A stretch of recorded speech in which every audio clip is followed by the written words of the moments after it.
All right. Ladies and gentlemen, boys and girls, children of all ages, we are back for another week of Just a Fan Podcast. What's up, everybody? What's up, Donald? All right. So we are here for our final installment of our 8-week series of division by division talk. Tonight we cover the NFC East, and they are last because somebody won the Super Bowl. Okay. And they from Pennsylvania on the east side of the state, okay? So that's the reason why. I'm Coach Williams, the NFL Encyclopedia, the Wildcat quarterback that runs the show. On the side of the screen of me, next to me, panel 316, the good guy with the black hat. What's up, man? I'm just here so I won't get fined. Down below, Trish TV, first ballot Hall of Famer. Hey, man, you ain't lying, man. You ain't lying. The quarterback that runs this show, though, okay? What's up? What's going on? What's going on? I'm excited for tonight. Oh, yeah, I know you are, man, just as much as I am, man. This is our division right here, man. This is us right here, man. This is us, all right? So we have a couple guests to help us represent this division, the NFC East. One's representing the Commanders. The other one's representing the Cowboys. And we're going to start off with the Commanders fan first. And Cravante. What's up, man? Hey, what's going on, guys? How's everything going? Good. How you doing? Man, I'm here. I was about to say the same thing my good brother said, but I'm just here because I want to be here, okay? All right. And also we got bringing our Cowboys rep in here, John. How you doing, guys? I appreciate you having me on. Hey, man, thanks for joining us. All right, so let's get into this, man, because a lot of stuff going on in the division. First,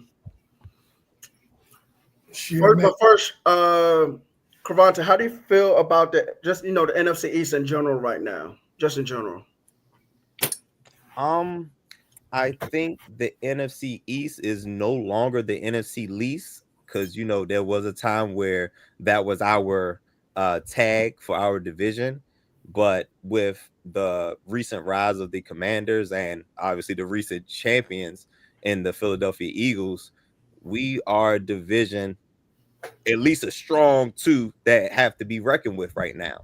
So the Giants are, I at some point we'll get into it, but the Giants are the Giants. And, of course, the Cowboys being America's team, they make headlines just for being the Cowboys.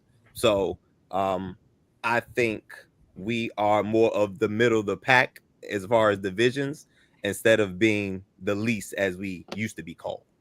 All right. And what's up, D? Thanks for joining the show. John, how do you feel about the NFC East in general right now? I mean, they have the Super Bowl champion. Washington looked good last year. I don't really like to get too far into it. They may be stronger, but I agree with the voice of reason. The Giants are the Giants. It's going to be a little bit different for the Commanders, not meaning any shade, but now they have tape on their quarterback. They're going to have a stronger schedule. Dallas has talent, but they have disappointed, and the Eagles, unfortunately, I just got to give them their props. They are the best team in the division. Okay. All right. Anybody with questions? Want to fire off? Yeah, like there's a lot of things that are up in the air in this particular division given recent events. Trigger warning for Tristan. I'm going to bring up something. Terry McLaurin has yet to be signed to his deal. Now, me knowing your GM because he was with my team for the longest, he's just following his protocol, which doesn't necessarily make sense. What Terry McLaurin is doing right now, I feel like is making a lot of sense on his part because he's avoiding the fines by showing up and holding in. But the issue I have with that is them procrastinating. And honestly, it's two teams in this division that are procrastinating on getting star players signed. And this can definitely hurt you in the long run if you don't get these guys signed. Well, honestly, could have got them signed way back in April. Because one, you don't want them to be wrong. Two, you want them to participate in full workouts because that could lead to injury later if they're not in shape or just not, they won't be in shape, playing shape, and won't be as productive early on in the season. It'll take a minute. Number two is you look at the market. And I'm talking about, I'm going to go ahead and kill two birds with one stone so I can go ahead and defer to you other guys and let you talk. But we're talking about the Micah Parsons deal in Dallas, and we're talking about the Terry McLaurin deal in Washington. You right now, these are two teams that can still have a pretty good chance of trying to get at the Eagles. But if you're going to do that, you need your stars. And the procrastination that's going on with these two teams about the signing, and let me be clear, I have no doubt that they're going to get signed. I'm not saying that they're not going to. You got people that sensationalize, oh, they gone. They're going to get traded. The clickbait warriors and all that stuff like that. We don't do that here on Just a Fan Podcast. So let me be clear when I say that I don't think they're going anywhere. I think they're going to get signed. However, the procrastination that's going on with these two teams does not make sense. It just doesn't. Because you need them in camp. You need them fully active in the workouts in camp. And it could really, I'm not saying it will, but it could damage the team's chances to be great in the future. So those are a couple of things that I want to address. How do you gentlemen feel about that? I'll go with, let's go ahead and let the Dallas fan answer first. But John. We'll go from bottom. When it comes to negotiations, I don't necessarily know if that's always procrastination or should always be on the organization. I can't speak for Washington, but I'm going to just say as a whole, there's always three sides when you're dealing with negotiations. It's the organization, it's the agent, because the longer he waits, and then you have the player. Now, I'm not blaming anyone in particular, but to get a deal done and not being inside the room, it's hard to say what has been offered, what hasn't been offered. I know a lot of people will jump on it. Once again, I do not know Washington's situation, but when you look at negotiations overall, things like this happen. Market-wise, I can't speak on Washington because I don't know what Terry's market, who he's being compared to. I know a lot of people use Michael Parsons and they say T.J. Watt. Well, T.J. Watt is not his market. T.J. Watt is 31 years old. Michael Parsons is 26. I've told Brandon, I'm going on record, he is going to when his deal is eventually done, he's going to eclipse both of them. You're looking at somewhere between the range of 4 years, $180 million, or 5 years, $210 million with him. But when it comes down to this type of stuff, it's always details. Dallas love to do 5-year deals. They love to stretch the money. The agent, on the other hand, may not want that. We don't know any of this stuff. We just hear stuff. So I do agree they should get it done early, but I'm not surprised because this is what they do when they do premium players.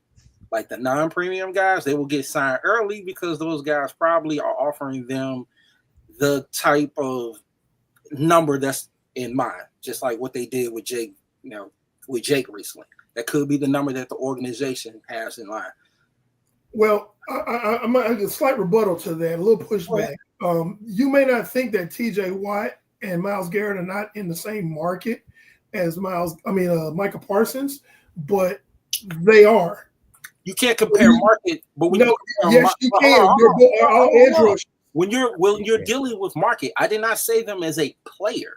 I'm talking market. No, I'm talking about the market because they're all. One is 31 and one is 26. That does not matter. TJ Watt is a multiple year All-Pro. It does matter. Yes, it does matter because they're two different types. Hey, I'm gonna tell you zero sense, sir. I'm sorry. What you say? That makes zero sense. Okay, so if you get a car from 2025, is that the same car? If I have a 2025, is it the same Camry, car that you're going and to I got get a 2018 Ferrari, yes. Yeah, that's a Ferrari. But if you get a Ferrari from 2025, is it the same? No, it's not the same. That's all I'm saying. But the point that I'm making is that's all. If you don't believe me, go and look at the numbers. Listen. Hold on. If you do not believe me, go look at past numbers when they make comparisons between players. An agent is going to talk about his age. He's going to talk about age. Right. That is what he's going to do. But to make the statement, TJ Watt's deal has nothing to do with Micah. It's the same thing when they did Watt's deal. I disagree. I disagree. Agree with me. I am not trying to get anybody to agree with me. I am just spitting my opinion. You don't have to. You are alone, sir. You don't have to agree with me. You are definitely alone. Right. Well, not when you look at agents. Not when you look at agents and how they compare. They're going to compare TJ Watt's deal because fans compare that. Fans compare that. No, that's not true. No. Because Michael Parsons. If that's the case, your point.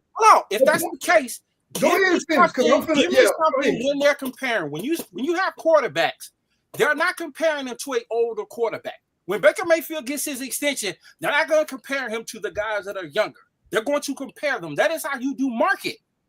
You're not comparing a 25-year-old athlete to somebody who's 31. Those are two different guys. I know they play the same position and what type of impact, because if that is the case, that's the way you do the starting. An agent is not going to sit here and say, okay, we're going to compare a guy that's 31 years old. My guy, while he finishes his contract, this guy may not even be playing when he gets his third deal. So if you give Micah a 5-year deal, he's 31. You think TJ Watt's still playing at 36? Are you finished? I mean, I can keep going. I thought I was. Go ahead, keep going. I mean, but if you have a rebuttal, you can always interrupt me. I don't care. I don't get. No, I don't do that because when I say what I got to say, it's gonna shut all it down. Nah, because that's your opinion. That's your opinion. Brandon, you are facts and figures guy, Brandon. I want to ask you a question. Who's the highest paid edge rusher in the NFL right now? Highest paid right now? Mm-hmm. Is Watt. Thank you. Yeah. Okay. Now, it is extremely irresponsible to say, by your own admission, Micah Parsons is younger than TJ Watt. He is. TJ Watt is the. I'll let you talk. No, I'm just saying. No. I'll let you talk. No. Let me finish because I let you finish. I sat back and I let you finish. It's my turn. But you also had a rebuttal. It's my turn now, sir. Thank you. You also had a rebuttal. Thank you, sir. It's my turn. You also had a rebuttal. I let you talk. I am in the middle of my rebuttal. Thank you. Okay, go ahead. Reclaiming my time. Anyway, like I was saying before, to the point that he was making, TJ Watt is the highest paid edge rusher in the league. Now, to his point, Micah Parsons is younger than TJ Watt. Micah Parsons has more of, what do we call that, an upside, Brandon? Is that correct? Yes. Because he's going to play a little bit longer. So just by that factor alone, that has a factor on what Micah Parsons gets paid. So saying that TJ Watt or even Myles Garrett's deal has no bearing on the deal that Micah Parsons get is irresponsible and, no, it's not. Quite frankly, it's ignorant. No, it's not. Because when Bryant got his deal done in Dallas, I'm talking. Thank you, sir. I'm talking. I'll let you talk. Now I'm being irresponsible. I let you talk. I let you talk, sir. You ain't about to call me ignorant on no damn string. Okay, well, it's of opinion. Hey, goddamn it, it's my show. Hey, dog, he the one that invited me. I'm being respectful. I'm not calling you. And I was being respectful. I was being respectful. You have your all right. Hey, yo. See this what I mean by the 95%? Time out. All I said is you have your opinion. I respect your opinion. I said you guys don't have to agree. Okay, if you respect my opinion, I'm not calling you. My time to talk. I'm not saying that. That's a personal shot. I didn't say you still talking. You still talking. Yeah, because you're talking. You're not because going to take no but I personal let you shot at talk. me. I didn't cut you off. Yeah, but you're not going to take no But you personal gonna cut shot me at me. off. You're not going to take no personal You shot at gonna- me. It's not. If you think it's a personal shot You because just said I was it's, ignorant. What the it's hell are you talking about, dog? All right, time out. Everybody relax. All right. Because if you taking Hey, it hold on. personal because Eric. of that play,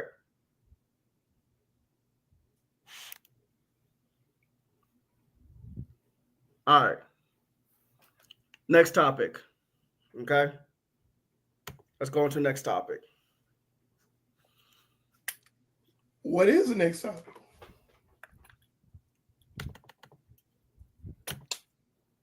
What's up, Steve? How's it going, fellas? No, good, Oh, man. it was going good until people just Hey, Eric. What happened? What I missed? What happened? Personal shot at me, man. I was respectful. Okay, so I let him make his take, but then when I started my take, he started. See how you talking over me right now? We ain't got This to is take the no problem. personal It's shot. bringing down the quality of the show. We don't need guests like this. Dog, I can You go. said what I Brandon invited me. I said Brandon what I invited said. me. I didn't Brandon, know it was your you made a show or mistake. any of that. Let me cool. I'm cool with leaving your show. let me have Please Brandon. do. I'm Please just catching excuse up. No, yourself. I'm just Please catching up. excuse yourself. Brandon, what did I miss, Brandon? What's going on? So Don't leave the show, John. Don't leave the show, please. Okay. All right, so we was talking contracts, Terry McLaurin and Michael Parsons, and then John is saying that because TJ Watt is 5 years older than Michael Parsons, is not compared to for contract extensions, is not really a good comparison. Whereas Eric is saying that it is a good comparison just off of position and age doesn't matter. No, I didn't say age doesn't matter. In fact, age plays into it, but not the way he's saying it. But what's the The overall conversation is contract extensions for Parsons and McLaurin, but we start off with Parsons because it was John's turn and he's a Cowboys fan, and so Okay. so because he's talking because he's representing talking about Parsons on Parsons' end. saying Parsons should get more than JJ or similar? I'm trying to catch. I just joined the show. It's not even. I understand. No, it's just because like I said, TJ Watt is 31 and Parsons is 26, so it's like, yeah, they're the same position, but because Parsons is younger, isn't the contract? He's basically saying someone like Ada Hutchinson, who's closer in age to Parsons, they should be more comparable as far as contract extensions. I'm just throwing a name out there because he's also edge rusher around the same age versus a TJ Watt and let's say a Myles Garrett, because those two are closer in age. Okay. Can I just give my opinion on it? Please do. Yeah, go ahead. So with Myles Garrett, I mean, you're talking about DPOY right there. With Micah has not achieved yet. We know he's a great rusher. His potential's there.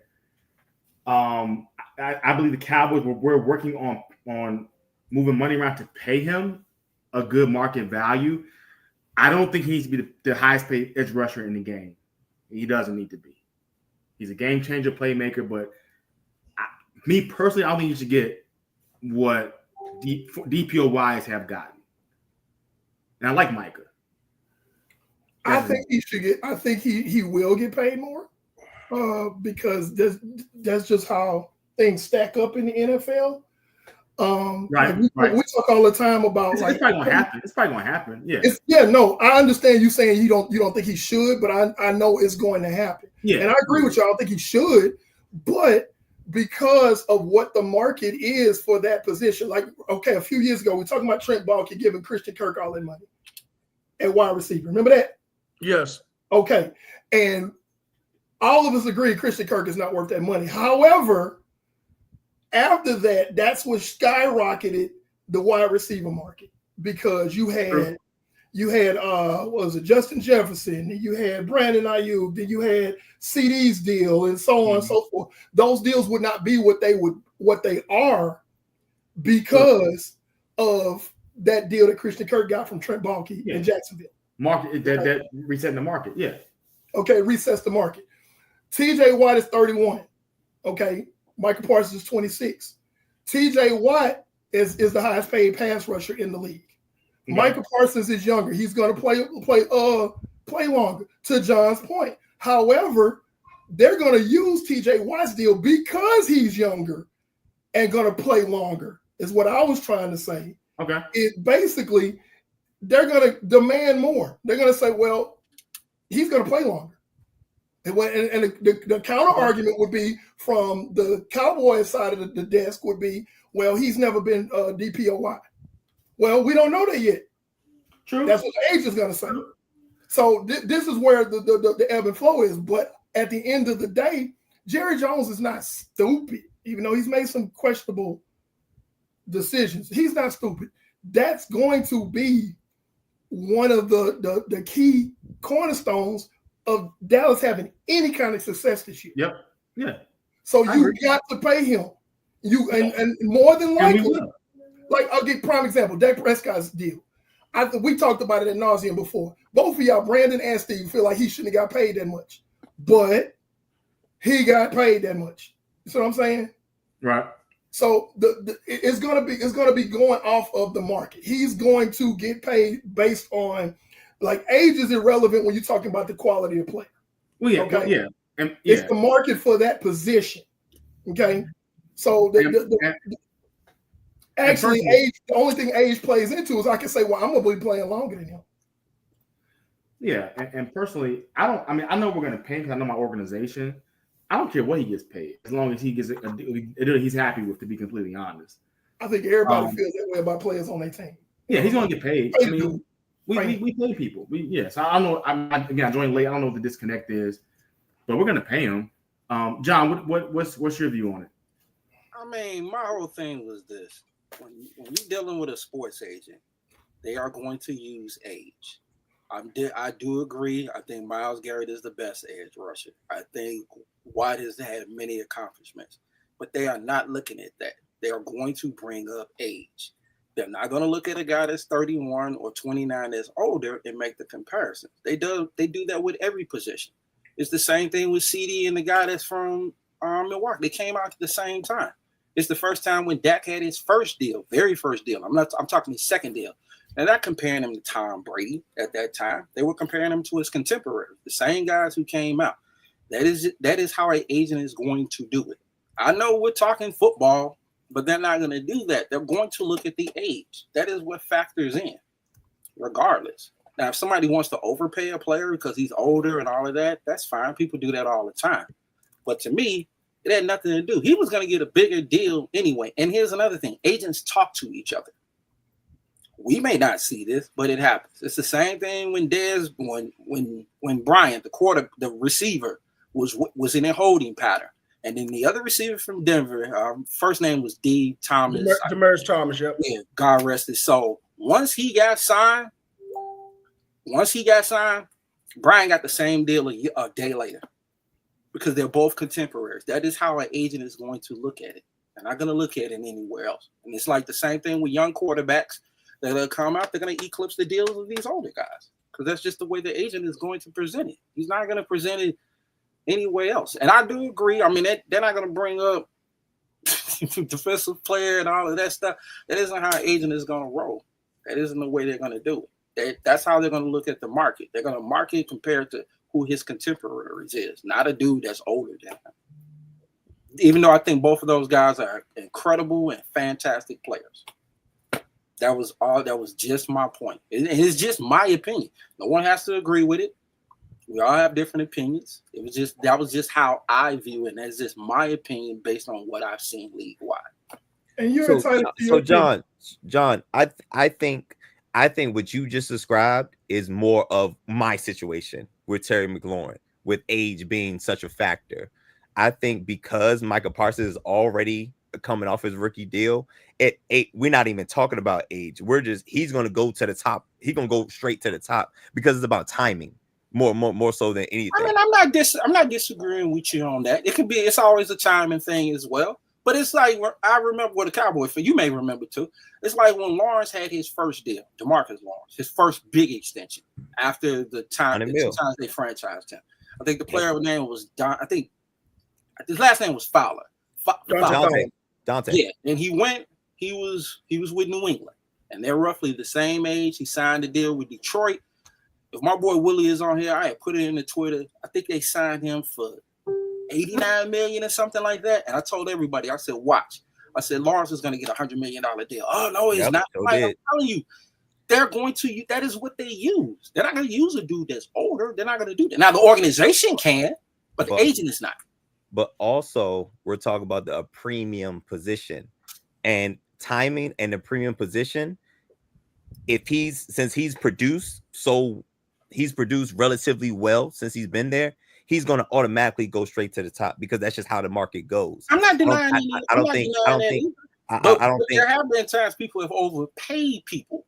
They're quarterbacks, and I'm not knocking players. Get your money. Get all your money you want to. But quarterbacks get routinely overpaid. Oh yeah. Well, that's because they have the most factor in a game. So no, I'm not disagreeing with you. I'm just saying that's just how certain things fall itself. And like I said, I'm not trying to convince anybody of my opinion. It's just no, because you're not totally wrong. Right. You know what I'm saying? I just think Terry McLaurin, for what you're describing, is more of a Terry McLaurin thing because he's not at the top of the wide receiver groups, but I think Micah Parsons is. And age only happens for Terry McLaurin, who's on his third contract, as opposed to Micah Parsons, who's on his really first big contract coming up. But I wasn't speaking for Terry. That's why I kept deferring that to you. I'm like, I don't know your situation with him. No. I'm telling you because I'm familiar with it. So right. I'm telling you, because he's a Commanders fan. So yeah, he'll be 30 in September. So you know how 30 is kind of like that weird age for players where it's like we're a little shaky on extending somebody. In my opinion, wide receivers are different too. So I mean that's just a personal thing. But again, skill position, especially that running back position. Once you hit that 30 mark, folks, GM start getting a little iffy, and I think that's where age specifically comes into because Terry McLaurin is not. I don't think he's not Jamar Chase. He's not Justin Jefferson. He's not up there. So, and this is his third contract.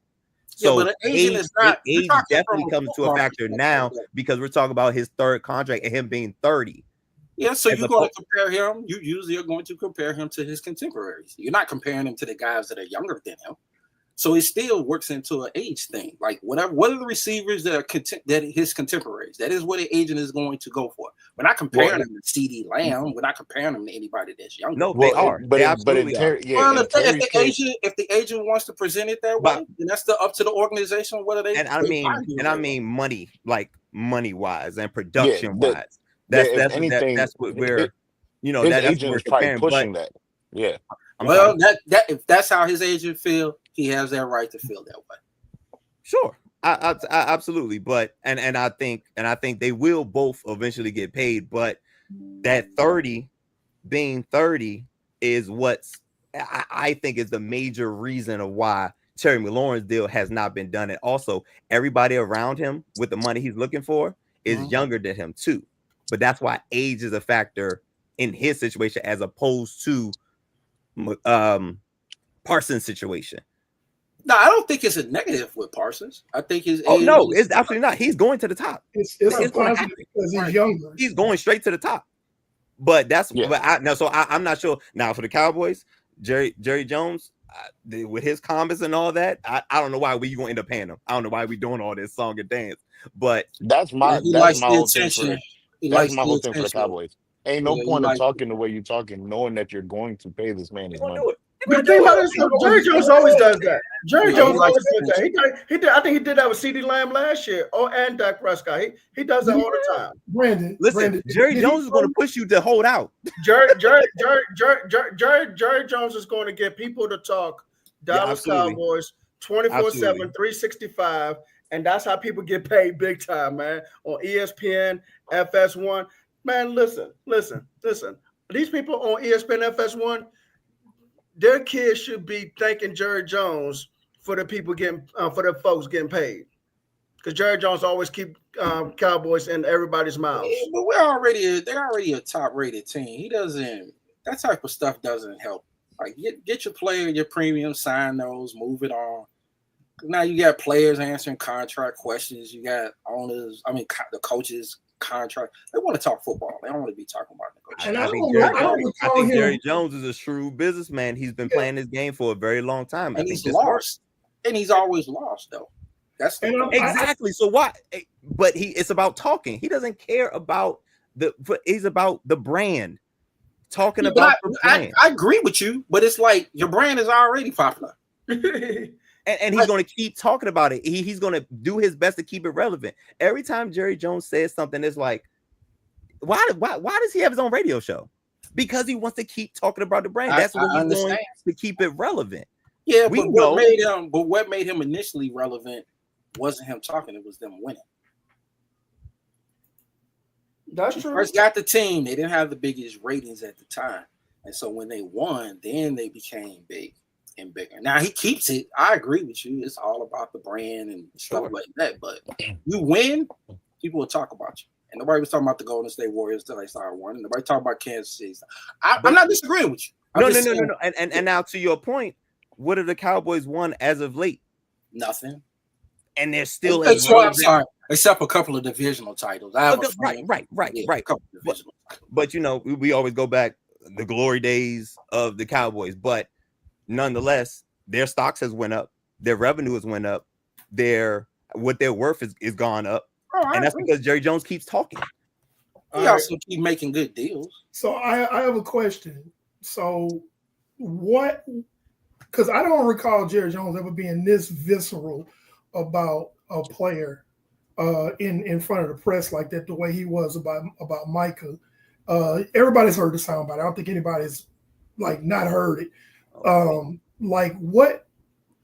Because I just don't understand what he's trying to achieve doing that. I mean, he's been this visceral before. People sleep on Jerry. Like he knows what he's doing, man. He knows it'll create headlines. It'll gain viewers. People will pay attention when he says ridiculous stuff. This ain't the first time. He said it about 2 years. He likes to stir tons of players, man. This ain't. He's been this visceral. I don't remember him throwing CeeDee Lamb under the bus like he did. Not CeeDee himself, but other players. He did it to Emmett. To Emmett. He's done to Emmett, T.O. I know. What did he say about that? He said there's only so much piece of the pie to go around. There's only so much money to go around. Matter of fact, I think he said about Dak 2 separate times. Yes, he did. Yes, he knows how to create buzz. People got to pay attention. That's the point. Well, the thing is, I don't know. No one agrees with you. I ignore it because it doesn't matter. I mean, I'm about football. I'm not about. He likes to stir stuff up. He said this. He does it with his coaches. He does it with everybody that's on that. What did he say? What did he say? Yeah, Mike McCarthy. Dan Quinn could be my coach. I agree with that. Moore be my head coach. What do you say about Jimmy Johnson? Yes, anybody can win. He did say about Jimmy Johnson. Anybody can win, man. This is what he does. He ran out 3 Super Bowls. This is why I pay no attention. Name me another organization that did that. Now that part I agree with because I've you had to be blind and not see him throw coaches under the bus on a regular basis. He do it with his players. He do little stuff with his players. He makes it seem like that they're greedy, and casual fans buy into that. Yeah. So it's a business tactic. Yep. When you do that, people like us, which is why we're speaking about it, create buzz about what's he gonna do, what's gonna happen. We're gonna have to pay attention. The deal works out, and then it's more buzz about how that deal works. Like it's business, man. It's sports business. I mean, I don't agree with it. But it's an ego. It's an ego thing too. Absolutely. Like somebody just said, he's the only sports owner with a sports radio show. After every game, he's the first one everyone talks to. It's like, dude, he's not a GM, like, because he doesn't study tape. He ain't going around the country. All right, tell him that. Tell him that. No, I know that. But I told people, I was like, it's an ego thing. He wants the title, but he doesn't do the work. Sure. And I know people say, well, give it to Will. Dude, he won't even give it to his own son. Why would you think he's going to give it to Will McClay? So that's just the way he is. Some people he just wired a certain way, unfortunately. So, right. Cravante, what do you think besides the Terry McLaurin holding is probably the biggest, I guess you could say, obstacle that would keep Washington from winning the division? Wait, you say besides his contract dispute? Besides Terry McLaurin's holding, like Okay. other aspects of the team, like what other obstacles do you see? Pass rush, getting to the quarterback. We had some guys like Kinlaw, Wise. We just picked up Von Miller. So as before Von Miller, there was nothing. Like they've really honed in on stopping the run because we got our butts kicked in the NFC Championship game.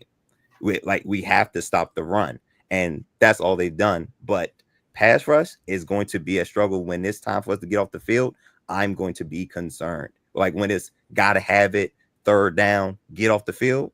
That's what I'm concerned about. And probably the running back room a little bit, but pass rush is number one. I'm not super concerned with the pass rush only because of what I've heard scheme wise of how they're going to do the defensive line in the front seven. Having Von Miller does give an advantage. I think he recorded like 6 or 7 sacks last season. Pairing that up with a Frankie Louvu, who I think will benefit with having Von Miller on the other side, because people are still going to respect Von Miller, even though he's long in the tooth. You're still going to respect when he's out there. And but the way they have, they're working on the scheme, it's kind of Giants-esque, like back in the day, where you had different sets. You had the NASCAR set where you had OC, you had Strahan, and all those boys. Then you had the big set when you had Tuck playing on the outside, and moving different guys in different spaces. That's what I've been hearing so far in the beginning of training camp. That's what they're trying to do with these guys. You have big sets in certain situations, you have smaller sets in certain situations. They've been trying out Kinlaw on the outside and inside for those kind of situations. So I think they can scheme it up enough. My biggest concern is the run support. That's my biggest concern. Now, Listen, I think Von Miller. I don't think Von Miller's going to play that many snaps. I don't think he's has to. I think it's going to be for key situations. Exactly. So my thing is, what are we going to do in the interim? I think that's when they're going to rely on the schemes that they're trying to do. I'm not saying it's going to work. I'm just saying they at least seem to have a plan, because before I was hearing that stuff, I'm like, okay, we didn't draft anybody, we didn't sign anybody. Like, what are we doing? But at least they have some kind of idea of what they're trying to do. Whether it works or not is left to be seen. But at least they have an idea of what they're doing. The secondary is going to be better. They've been doing great this whole offseason. Secondary's been lights out. So they said Lattimore's looking like his self again. Coming from that hamstring. Finally So healthy, man. exactly. So I'm looking at those things with Dan Quinn's mind, how creative he was with the defenses he had throughout his career. I'm banking on the coaching and the scheming to offset the lack of talent, just pure talent on that side of the ball. Okay. And the way the offense is shaped up, ideally, all things considered, Terry McLaurin signing, right? You really don't need the defense to be world beaters. You just need them to give enough to lay off, JD5 and that offense to give them a cushion. So I got one interjection to ask both for you, Tristan, and I got a question myself. Go ahead. Okay, but it's not really a question; it's a statement. It's about Javon Kinlaw. Okay. You going the same way I'm going then? The biggest issue you're gonna have with him is his availability, because he has not played an entire season. Mm-hmm. His entire career, and his there's rumors about arthritis in one of his knees. Mm-hmm. And even when he's on the field, he's not terribly productive. So like maybe Dan Quinn can do something with him. I don't know, but that's a huge question mark along that front seven. Yeah. Tristan, sure. Last question. Last year, this time, your concern was the linebackers outside of Bobby Wagner. Do you still feel the same way about the linebacker room, or are you okay now? a little bit. But there, and Kavanti, correct me if I'm mistaken. The name is a kid that they drafted last year. McGee. McGee Yeah. has been making a lot of noise this camp. So if he develops into what they are saying that he's looking like, then I'm going to be okay with the linebacking core. I still believe that they should have signed someone to be behind Bobby to learn. I think they're trying to make McGee be that person because there have been a couple practices where he's had the green dot. So I think they're trying to make him be that person alongside of Frankie Lou, who also has had the green dot in some practices as well. But I would have loved for them to draft someone, but I'm not as concerned as it was last year because they drafted a lot of players that this year they're looking for them to make the leap. And McGee's one of the ones that's been showing a lot of good flashes this offseason, number 58. That's the number to look out for. He's been showing a lot of good flashes to complement that linebacker room. So I'm not as concerned as it was last year. Okay. Well, I- Brandon, yeah. I'm I feel like you guys are going to probably run more man coverage this year. Am I right Oh, or am for I sure. wrong? Okay, absolutely. Yep. yeah, Absolutely. that's That secondary is going to be the star. yeah, For sure. that's Dan Quinn's bread and butter right there. He's more, and I know he was with Pete Carroll in Seattle. Pete Carroll's way more cover three, whereas Dan Quinn, and this is me being a Cowboys fan, he's way more cover one. So you are going to get a lot of cover. There's going to be a lot of cover one man in Washington. Yep. I figured Okay. that.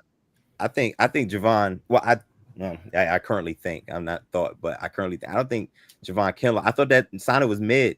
I thought it was Definitely. mid. Definitely. And that was purely a AP Adam Peters move. That's your familiarity. He's from the area. I'm over that, man. I need results. and, Mhm. Yo, Mhm. yo, and your I availability. was watching it because I was watching on social media, and everybody was going crazy about, oh, this man's from D.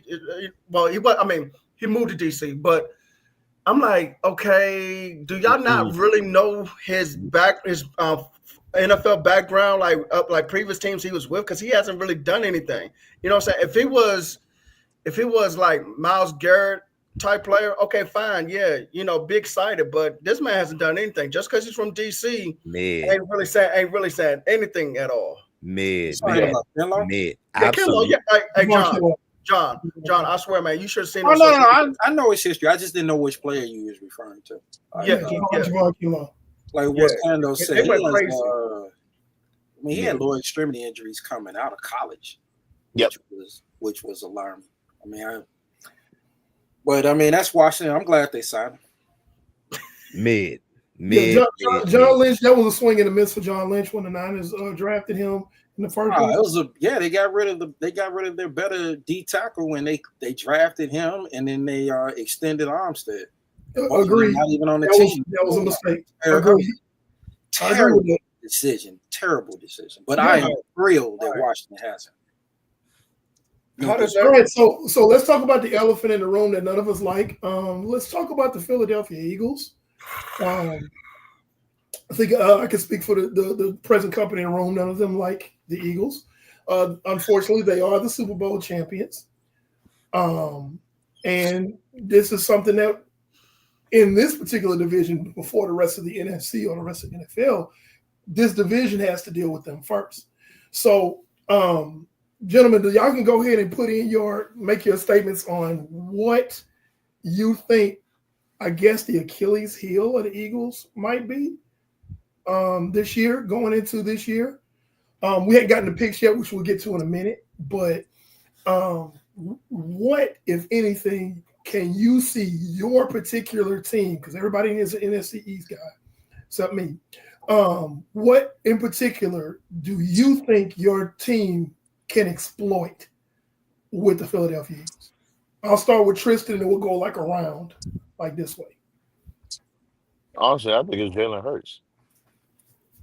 Okay. And the Elaborate. reason why I say that is I just can't see someone having this many coordinators in his career and it keeps succeeding. One, two, the entire NFL is going to be predicated on how do we stop the run game with Saquon.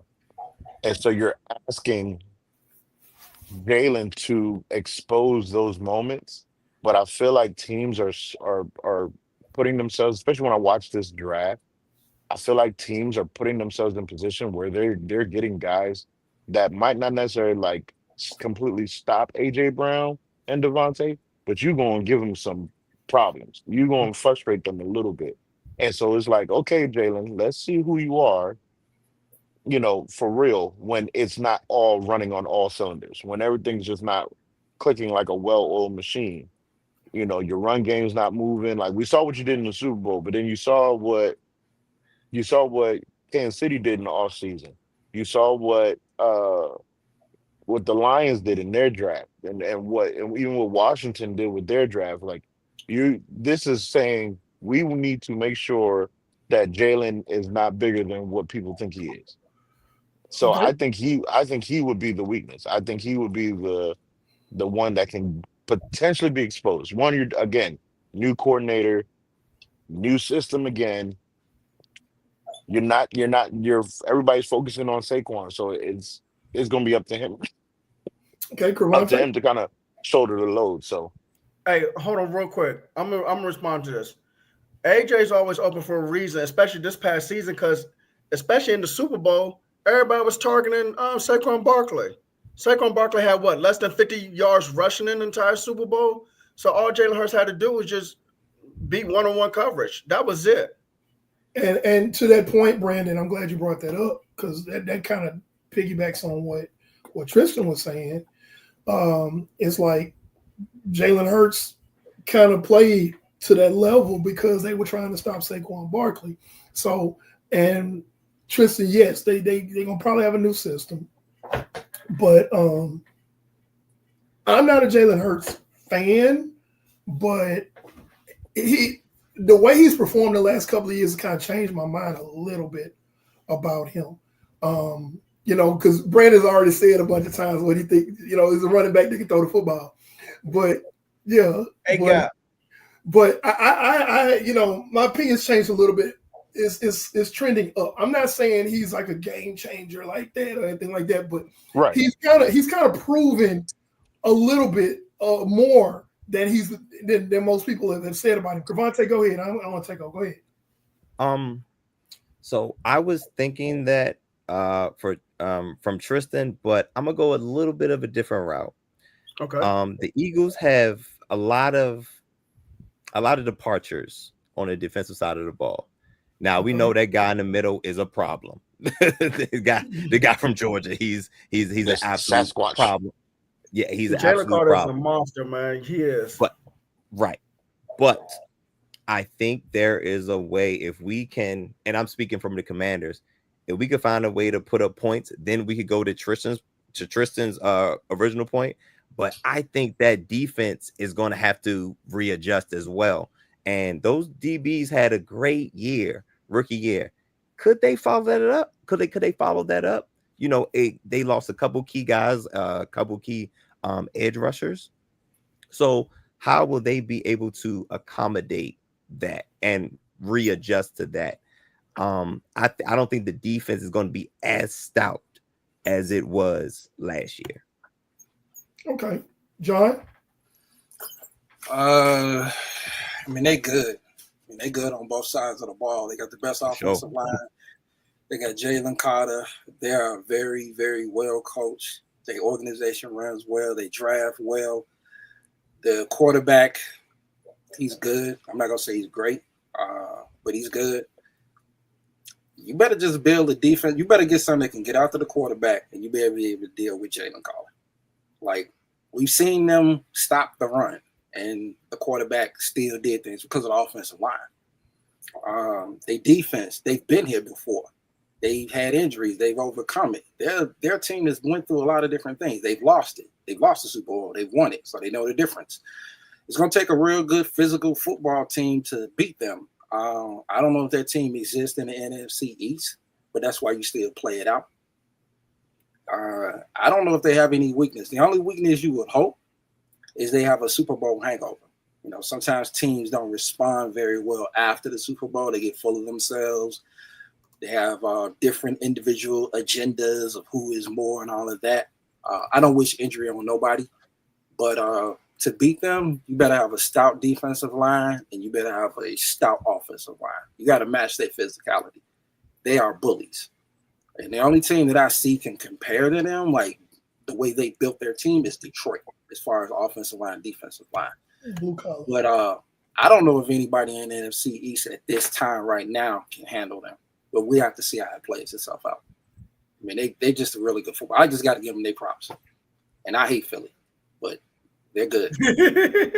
They are really, really, really good. Yeah, their offensive line is huge. Them dudes are 6'6" and up, 330 and up. They make things easy for the quarterback. Yeah, he has a different coordinator, but I don't think that's the main thing, because I think just because you have the coordinator title, that don't mean you're running a play. I think the head coach is still going to run what he wants to run. You just gotta have a good defensive line, offensive line. Get out to the quarterback, and to be able to handle their front seven. If you can do that, you can win. They're not invincible. No team is, but they're low. That's all I got to say. Steve, are you available? Okay, Brandon, go ahead. We will come back to Steve. All right, so for Philadelphia, man, everybody brought up good points, man. I mean that's a tough team, man. Y'all know how much I hate Philadelphia. I hate Philadelphia more than anybody on this show, man, right now, and probably in the United States of America. Okay, I'm gonna just keep 100 on for everybody. Okay, his quarterback, I agree with Tristan, Jalen Hurts, Cavante. I agree with you when it comes to the edge rushers, man, because I just looked at the roster and I'm like, all right, guys got to step up now on that edge now. So that's gonna be interesting. Saquon Barkley, I'm not saying he's a weakness at all. Okay, let me say that one more time. Saquon Barkley is not a weakness at all. I just don't see him going over 2,000 yards again. 2,000 yards is difficult. No, not one running back has ever rushed for 2,000 yards twice. Now, how many yards he's going to have, I don't know. A lot. I'm sorry, Finn. I have a question. Does anybody know the amount of carries he had last year? I can look it up. Give me a second, real quick. Give me a second. Keep talking. He had a lot of touches, carries, and receiving yards. He accounted for that will wear 50% of their offensive production. He touches the ball a lot, man. No, he does touch the ball a lot. Yeah, that can cause a lot of wear and tear. Absolutely. He had 345 carries last year. Yeah, 345. 345 carries. Unless you're a super special dude, and the only dude I can know, and I'm a Cowboy fan. I've only seen Emmitt Smith do 350, 325, 375 back to back. I think maybe Adrian Peterson, maybe, I'm not certain, but most of the time when them dudes hit that, and next year they drop. I saw Larry Johnson do it. Saw the guy that was in San Fran do it. But you're not wrong. Yeah, they will. That's a wear and tear. And we're not counting the carries in the playoffs, or like you said, his touches. Like what did he do as far as receiving? 378 all together. So it was he had 33. He had 33 receiving touches. 33 catches. So 378. Yeah, and I don't know who they drafted, so maybe they have drafted more. Well, so they didn't. So Urza, who must be an Eagles fan, said they brought in AJ Dillon to give him a break this year, and I get that. Which means he's going to have to. It's going to be a rare break. It's not. That wasn't a signing to say, "Oh, you're going to spell Saquon for significant touches." We're going to see him like a play every other game. Because Saquon don't like to come off the field unless it's absolutely necessary. Yeah, and coaching. Now, also to John's credit, don't want to wish injury to anybody, but Saquon has not been the healthiest guy in the past either. You know what I'm saying? This was his first season where it was like, oh my God, you're healthy for all 17 games and you ran behind. You ran behind like a fantastic offensive line. I mean, literally a fantastic offensive line. So going back to Saquon Barkley, I just don't see him getting 2,000 yards. Now, how many yards is he going to get? 15,000. I'll leave it at that. So I think losing some of those yards could I think you can affect. get 13 to 1500 yards. Yes, I some of was, that I was range. Some of looking that for range. So I think losing some of those yards. Where is those yards going to come from? Right. Within the rest of the offense. If that is not picked up, then that can affect their win loss. It could. Because, like I said, 2,000, that's a lot of yards. Yeah, And That's that's a not lot of y'all to make up. Sirianni is going to have. He had a supernatural type season, so that would be on them to manage him. And I agree, he hasn't been the most healthiest player. Yeah, Sirianni is going to have to really manage him well. Kyle Shanahan ran Christian McCaffrey in the ground in 2023, and he paid for it in 2024 because what happened to McCaffrey in 24 was a result of 2023. And Sirianni's got to look at that and be like, okay, look, I can't run my star guy in the ground. I mean, he's gonna get the lion's share of the carries, but I think the age of the bell cow back is no longer with us anymore. It's like you gotta, 60-40 your running backs. It's like you're gonna really hurt him and not have him when you need him if you keep running him like that. So He's only played a full season 3 times in his career. so, Now, yeah, with that I being didn't even know said, he did it. I didn't even know he did it more than once. I thought he's never. Now- Well, when you're Now, in what New I will York, say, I know, right? Well, what I will say is the 3 seasons, and that's including last season.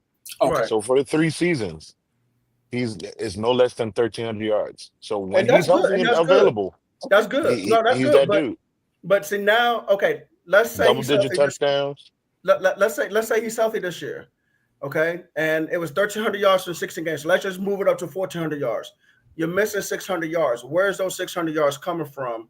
That's the question. So You're to me, Jalen Hurts. Jalen Hurts. Yeah, it's going to really have to come from I him. mean, let's give him the credit. They was running the football well before he showed up.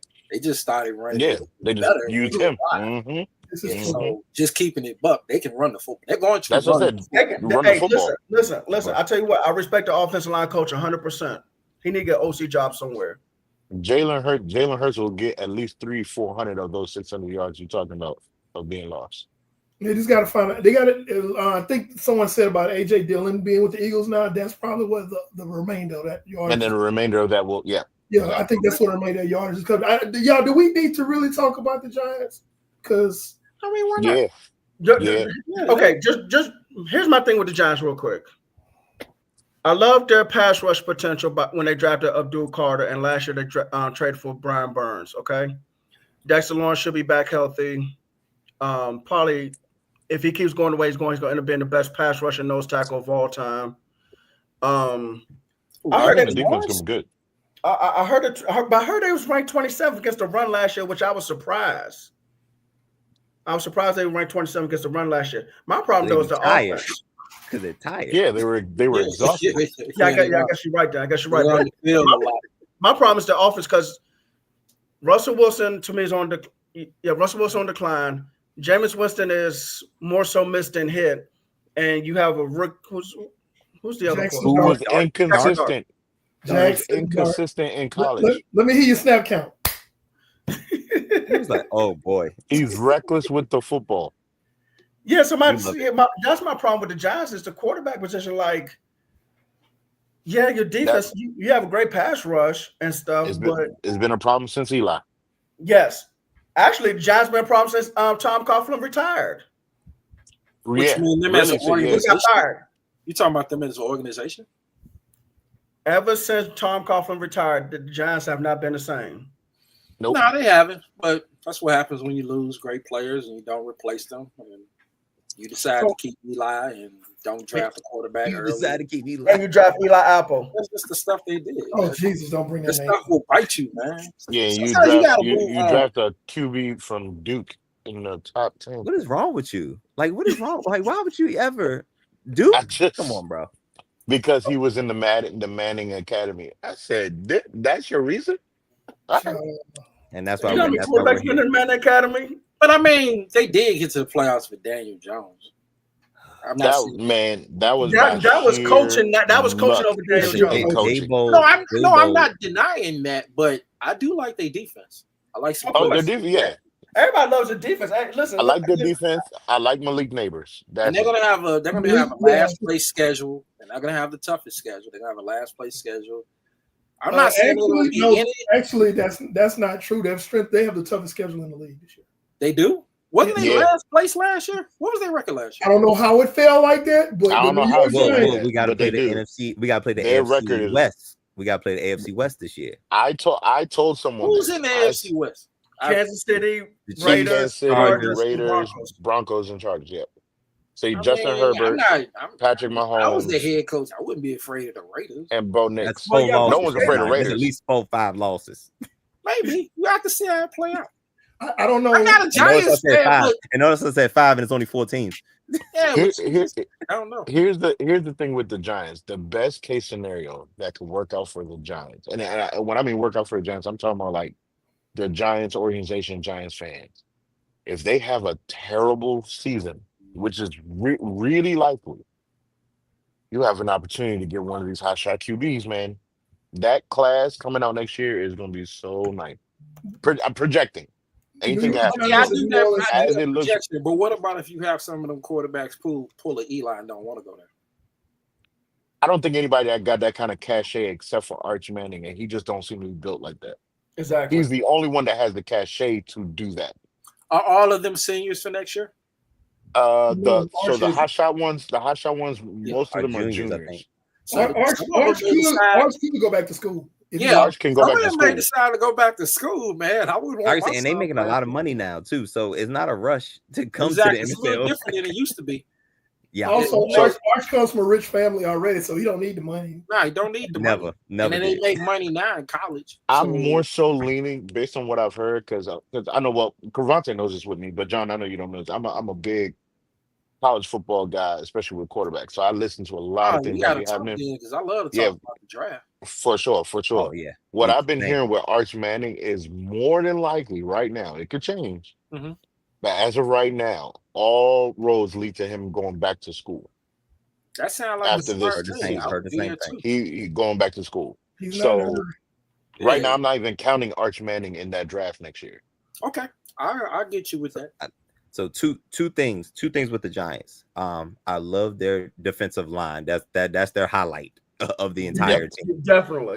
Yep. And also the second thing, which is not really a thing, we all have the entire division has black quarterbacks. Like that's like if that's Yeah, that's great. major. Ain't nothing wrong with Yo, that. I never Okay. thought about that. I never thought about that. That's crazy. First time in when NFL has the history. Giants ever had a black quarterback Not to start week one. starting week 1? And the last black quarterback they put back there was Geno. Yeah. Oh yeah, they So- did have Geno. They should have kept him. Mm-hmm. Starting week 1. I don't think the Giants have They- ever had a black quarterback. So They should have kept Geno. Yeah, Geno they would should've have kept been a him. good bridge for them He was much better than Eli. at that point in his career. at Yeah, that point. yes, at that point in his career. Okay, so I think it's time that we go ahead and do our picks for the. Yep. One thing before one last thing, strength of schedule in this division, which is crazy. I don't know how it fell like this, but the New York Giants have the toughest schedule in the NFL. I They don't do. know how In the entire league, in the entire league. Ouch. Can you name off who they playing? Absurd. Their opponents? Yes, if you don't mind. Do we have Okay, time? so hold on. I gotta go to their schedule. Hold on. Give me just a second. Okay. Commanders, Cowboys, Chiefs, Chargers, Saints, Eagles, Broncos, Eagles again, Niners, Bears, Packers, Lions, Patriots, NFC North too. and Commanders again, Vikings, Raiders, and then Cowboys to end the season. I heard like one or two wins. I don't know if that's a real super hard schedule. Nah, That's a I only tough heard one or schedule. two wins. That's a tough schedule, man. I only Because heard one or two not wins for the Giants. I'm not projecting what they're gonna win, but there's some teams in there I'm like, I wouldn't be afraid of. Like Well, Tennessee. the Saints know. The Saints. Raiders know. Well, I heard Raiders and Giants. Saints. As No. a Giants. Oh, my bad. No, go ahead. No, I'm just as the Giants team. Who are they favored against in any of them except for the No, Saints? I'm not saying they are. I'm just saying Because I'm they're not not even saying going to be that they're favored going against to the win a lot of Ravens. games. I don't like their quarterback situation, person. Terrible. I just Terrible. think that's terrible. I think you could have got somebody else better to give yourself a better chance to win. That's that quarterback, and it's just a mess. But I'm just looking at if I was a coach, I don't know what their running back situation is in my defensive line. I would Scatterboo. say I could at least give me 6 games. Scatterboo I looks don't know if like I he's can going to give be him 6 RB1. games.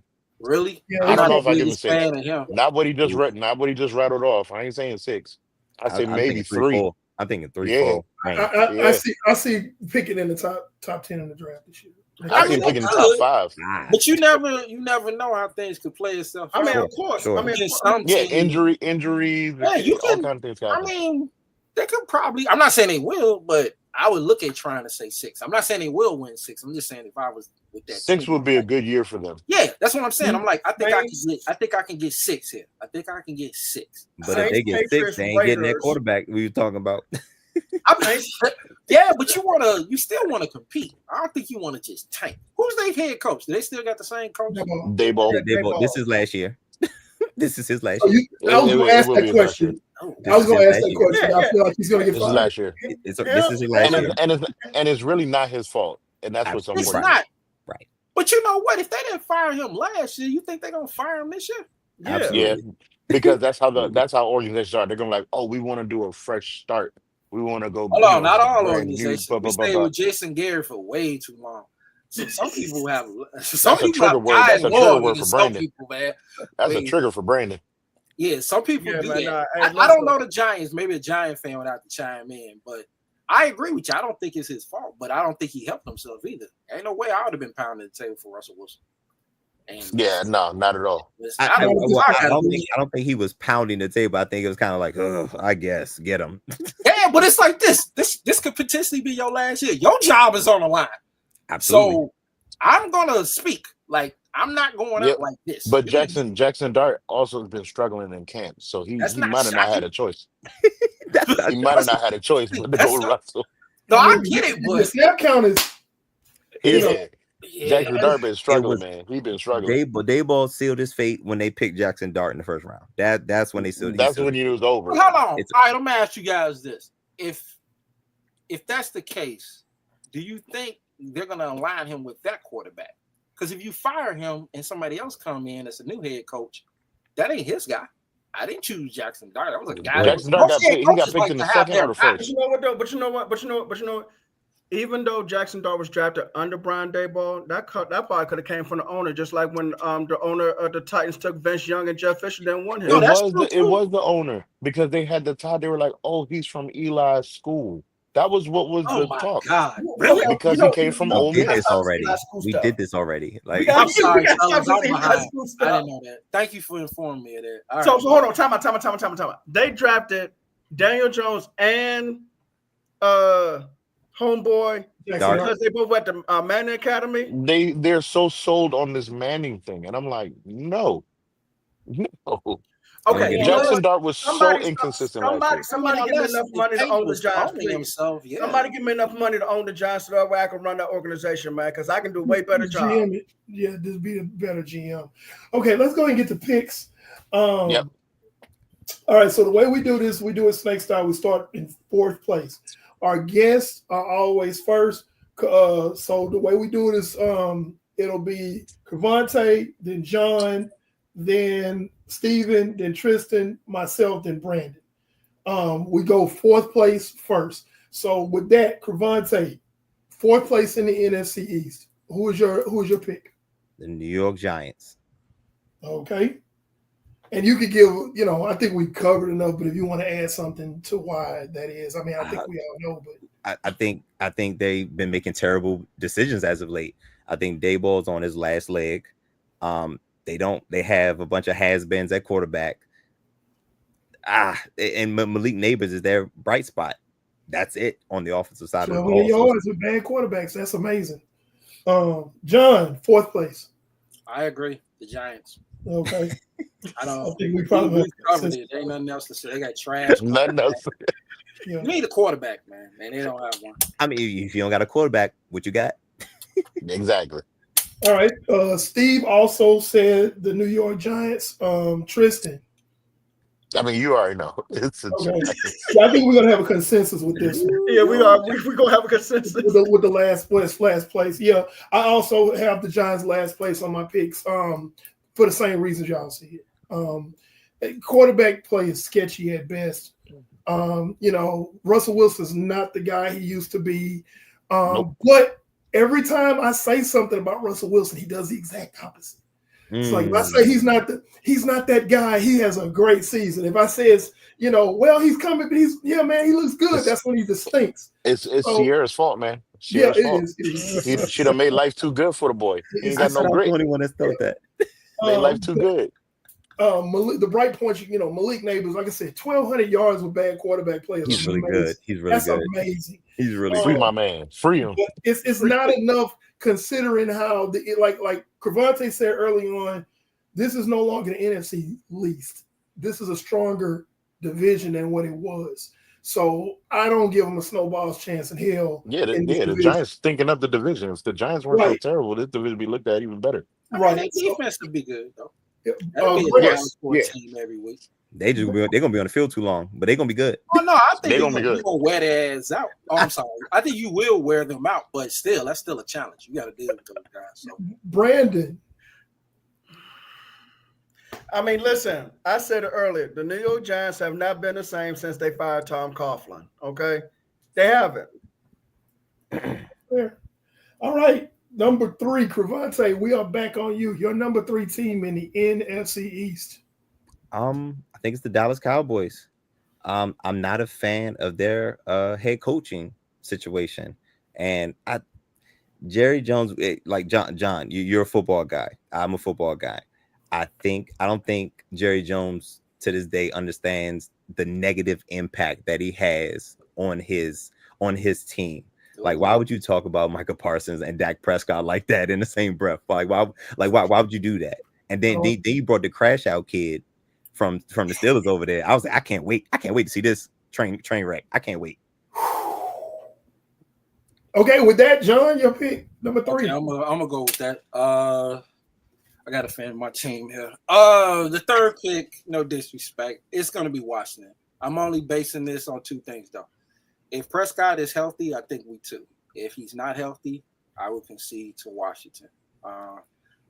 I'm not afraid of Von Miller. I'm not afraid of Kinlaw. I'm not afraid of Debo. We're gonna lock Debo up. He's just a fat, oversized running back and receiver. 8% body fat. I like 8% body fat. Yeah. Dan Quinn is a good coach. The only problem is he's never been able to stop the run except in Seattle, and that was Pete's team. He's a feast of famine. His defense is feast of famine.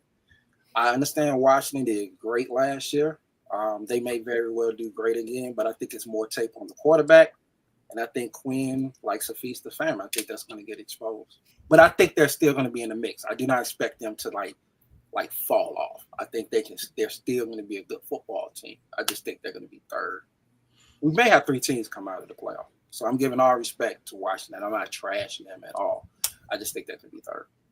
Okay, Steven picked Philadelphia as his third place. Wow. Whoa.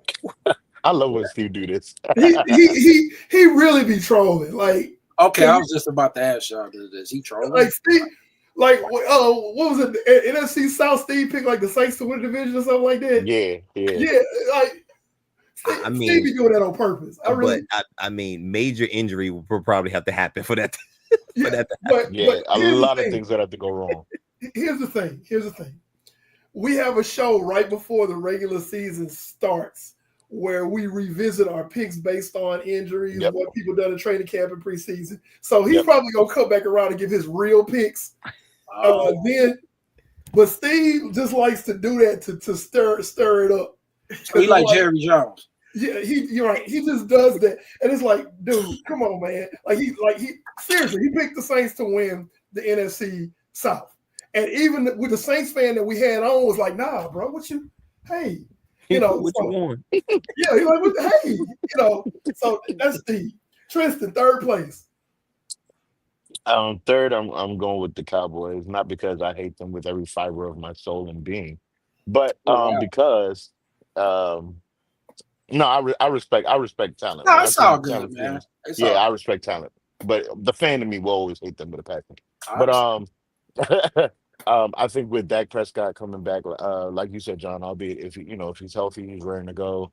Um, of course, CeeDee Lamb, is a dog. My whole thing is really just with the coaching, just first year head coach. There's some stuff I don't know how much truth it is, but I just heard there's some like experimenting with the offense that they're trying to do to feature, even Joe Milton in some aspects, some packages because of his freakish athleticism and stuff like that. So I just feel like there's going to be a lot of experimenting, and I'm not sold. I forgot who you guys defensive coordinator is now. I know it Eagle was Fluff. Matt Eichenbaum. I mean, yeah, he's always coached good defense. All his defenses have been in the top 10, top I've five. been pretty solid. So Yeah, I'm he's I'm been good. looking to see with a healthy Trayvon Diggs and Micah's happy and all that stuff. And I like the kid that y'all got. I don't think he was a rookie. Maybe he was the number 13, the linebacker y'all got. I like him. Demarion Overshawn. Overshawn. Oh, yep, Overshawn. I was something like that. I Demarion like Yeah, him. Overshawn. Demari I like. Overshawn. Yeah, Yeah, Demari Overshawn. he probably won't be playing a lot. Look at the kid from Notre Dame. What's his name, Brandon? I always mispronounce. Maris Lofa. Matter of fact, I've heard some good stuff from Maris He's Lofa. gonna make good. He's gonna Okay, make okay, major. I've heard some good stuff okay, okay. But because yeah, and you guys know just as well as I do how I always feel about Evil Flus and linebackers. yeah, yeah, yeah. He's a So it's like linebacker. so with that, like I put him at three more so just because of coaching, not necessarily the talent. But it's Understand? not like you said, John. It's like it's not old third because they're gonna be trash. Like this is going like 1 through 3 is gonna be tight in that division, I believe. They're gonna I cancel agree. each other out. It's I gonna feel. it's gonna come down to those last couple of I divisional really feel games. like my top three teams are gonna like split with each other. I don't feel like anybody's gonna sweep. I feel like there's gonna be like No, no. I don't think anybody's gonna sweep. I don't think anybody's uh, gonna sweep. no. You're like I think the only team that gets swept in this division is the Giants. Is the Giants. I Yeah. feel like yeah, but I I don't know.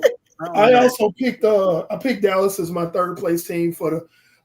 I still have questions at running back. That's really an issue. And then also I understand. the I'd have been sick if y'all got Ashton Jensen. I'm basically like I'm being consistent because you remember I said another division was like, okay, there's a new head coach there. Now he might be pretty good, but we don't know. So it's like we don't know what Schottenheimer's going to do. We don't know Yeah. what he's going to be. We don't know till we know. Right. And so you got two other established coaches already in the division. Dayball's not a bad coach, but he don't have a whole lot to work with. So Right. that's why I'm not counting him. But that's why I had him my third place team. And then you start comparing the rosters to each other. It's like, hey man, I understand you got Pooh Shiesty, what's his name, receiver? Pickens, who's an incredible talent. crash out kid. But yeah, he's a nutcase, that case. Here's my thing about Pickens. I'm doing a little pushback, and I've said this before. Usually, when players like that go to their new team year one, they are more. They act better. Yeah, they act better than they would, let's say, year Mhm. 3. Mhm. Okay. Well, And he got somebody like CD being like the big brother for him. I think that's gonna be good for him. Yes. Maybe. Remember, he was the guy for the Steelers. I keep it rip, man. I stay. I don't let my family. I understand, John. I understand, but usually, guys who are problem players, when they go to their new team, regardless of who it is, are usually calm They act their right. first season. Mhm. At least that first year. Will he respect Dak? Yes. That's gonna be the question. I'm not going to be quick to say yes because if Dak has Dak moments, and I ain't talking about the good Dak moments. Well, look, let me be fair. Dak Prescott is an outstanding regular season quarterback. Okay. We can't. It's hard to debate that. Yeah. No. Okay. He puts up great numbers. Yeah, great numbers. Like fantasy football, go ahead. Like Dak Prescott, Kirk Cousins, same thing. Like Yikes. during the regular season, he gonna show out. So I think Pickens is gonna be okay because he's gonna get a lot of catches. CD's stats are gonna come down a little bit because CD, that was all they had. CD Lamb. Well, now you got a 1 and a 2, a true number 2 receiver. Now he's going to get a few more looks, hopefully, and Dak is probably going to make the Pro Bowl again. I'm going to just be honest. If he stays Oh on, yeah, because and he he'll does probably be in in the the regular MVP season. conversation. Yeah, He'll be in the MVP conversation for sure. yeah, because of those numbers with 2 receivers, he finally got 2 quality receivers. He's gonna show and prove. They just gave Ferguson some money. Ferguson gonna do a little something with that. He gonna pick up the slack between those 2 guys. But at the end of the day, I still got questions about the defense. Tyler Guyton's injury really concerns me. With that leg fracture.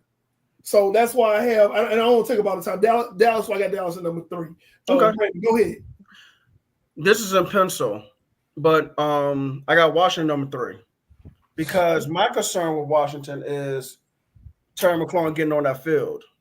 The longer he's out and not in football shape, to me, the worse it is for Washington because Terry McLaurin is a type Don't of talk guy about that, my receiver. My no, receiver I'm in not football talking shape. bad about him, but what I'm He saying ain't shape. is, He ain't shape, Brandon. He yeah, ain't okay, shape. whatever. Okay. Don't talk about my No, Tristan, let me tell you something, and you can say whatever you want to say about your receiver, okay? And I have no, and listen, I got no problem with Terry McLaurin, okay? There's only but so many guys that can legit roll out of bed and play and be ready the next game in the NFL. And he gonna be one. Okay, that's fine. Hey, listen. Let me hope, Hey, man. listen. Let me hope. Listen, hold on. Wait. Let me say this. If he is, then I'm wrong, okay? And I would say I'm wrong. But until I see it, it's only about a handful of guys in NFL history that's been able to roll off the bed, roll off the couch, and be ready the next game. Okay, that's all I'm saying. And so because of that, Terry McLaurin is a type of receiver that can keep defenses stretch. If McLaurin's now on that field, I'm not respecting almost anybody else at receiver. I'm not respecting Michael Gallup, who to me is a has-been. I'm not respecting. They did sign Michael Gallup. I'm not respecting Noah Brown, who's a blocking receiver. And yes, I know Deebo Samuel's on the team, but Deebo Samuel ain't stretching the field. Deebo Samuel to me is a stronger Percy Harvin, but not as fast and athletic. He's that type of player. To me, he's more of a weapon than a true receiver. Now, I want to just push back just a little bit, Brandon, on the Terry McLaurin thing. McLaurin is in camp. He's fully participating. He just got there. Right? But in comparison, how much time has he missed? What he missed? What last? Even So if they did the math. They did the math for the numbers. He probably lost about $200K. Right. Well, I'm not worried about the money, but you also got to remember when that's like 4. So I'm just saying it's 3,000 per. Was he there mandatory? But Brandon, you got to think about it. He's going into a second year with Cliff Kingsbury's system. Yes, a veteran. I'm not concerned about him not being at minicamp and OTAs when he been with this cat. I'm not concerned about that. I understand that part. I'm not. No, my problem is him being in shape. That's my concern. I've seen guys who just not ready, and they get put in too soon, and eventually it catches up to them. That's my problem. Yeah, well, He'll be fine, though, man. I think he'll be fine. He's a vet. Most vets know. He know what to do. See both points. He know what to do. I see both points there though, but because y'all both make a good point. Terry McLaurin is definitely a pro. He's like, he's a pro. He's a pro, but at the same time, Brandon, football shape is different. That's why. But he knows what to do though. I mean, I can see both sides of that argument. I can see both sides. I do too. Okay, and that's why I put it in pencil. Okay, let's keep going. Cravante, number 2. I think the Washington Commanders. I don't foresee a sophomore slump from JD5. Yeah. Now, this is predicated on Terry McLaurin being there. Being on Terry McLaurin throw this all out the window because that was his guy. Yep. Terry McLaurin being there, I think the offense will take the next step. The offensive line has been upgraded. JD5 is coming to his second year as a quarterback. Defense secondary has been upgraded. The defensive line is run stopping base. So I think there's been a lot of upgrades. We just gotta be consistent on the offense side of the ball, because the defense it may take a minute for them to catch on, but I think the offense is going to carry this team led by JD5, who could be on an MVP campaign. Okay. John, number 2. If Dak Prescott is healthy, they will be number 2. I'm not concerned about the running back room. I am concerned about whether they can stop the run. The Guyton injury is a little bit of a concern, but it's early, so they got some options that's there. But as long as Prescott can be healthy, they can stop the run. They'll be fine. I'm not worried too much about the secondary, if they can stop the run and the pass rushes. I'm not worried about Michael Parsons. He'll be fine. Comes down to Prescott. If he's healthy, there too. If he's not healthy, it could be 3 or 4. Okay. Steve picked Dallas as well at number 2. Tristan.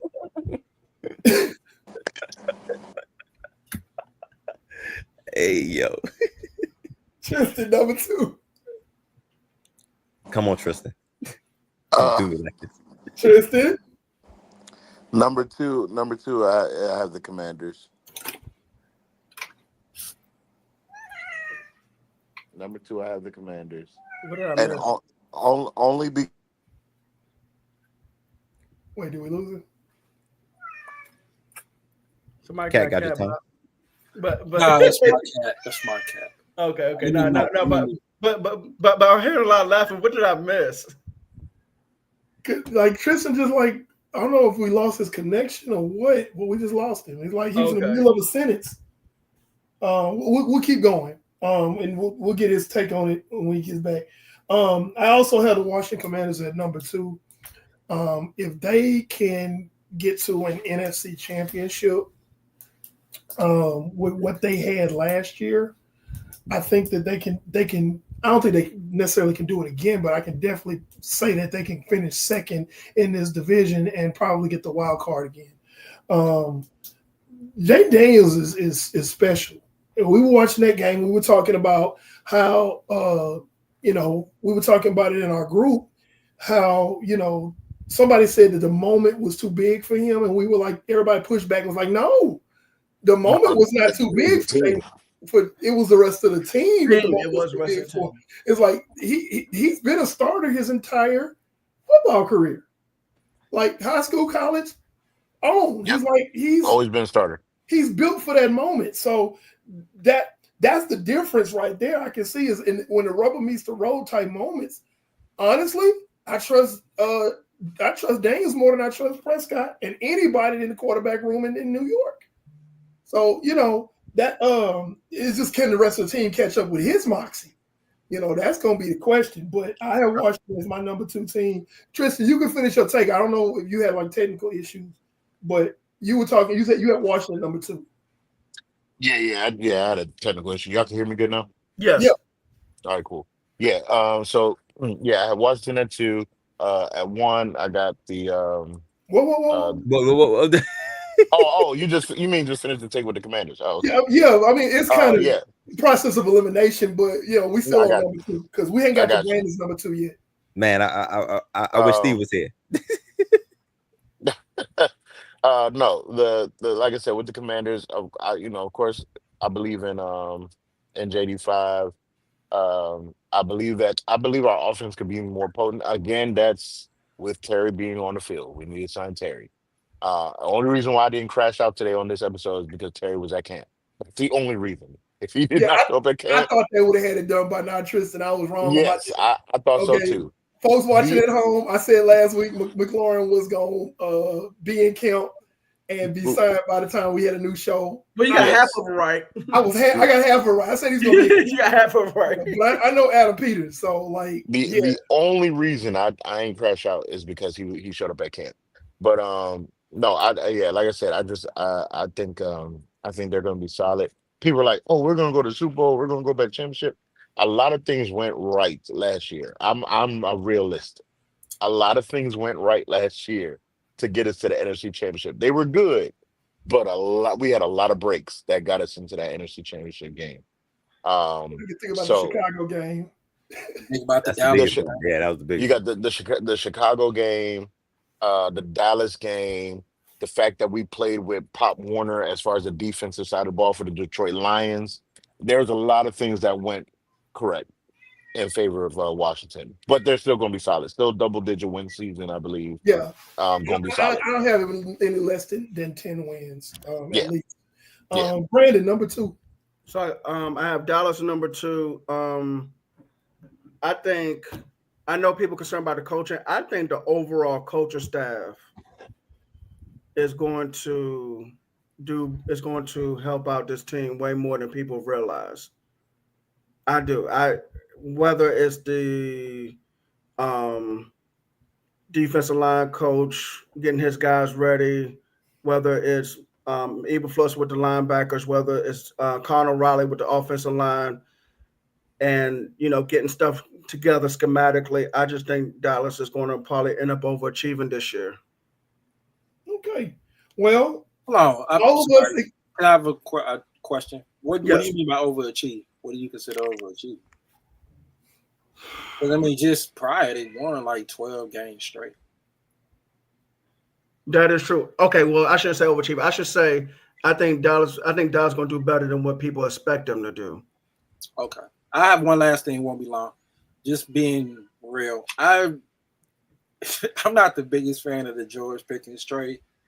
Only in the sense is, I want to see what happens if we lose 3 games and he's only targeted 3 times or 9 times. Like I understand that. I he's do a understand fantastic 100%. talent. I mean, I'm not going to deny this, but he's had, I wouldn't call him a nut case, but someone else can. But he's had issues when he was with Georgia. And he's had issues. I'm not saying he's Terrell Owens type, but sometimes he will check out. CD Lamb, I mean, this bench, staying football. He ain't been the most reliable either. He's had his moments as far as having his tantrums. If we had Amari Cooper in the room, I'll be a little bit more ease. Not for production, but it's for leadership. That was all. I just wanted to add that.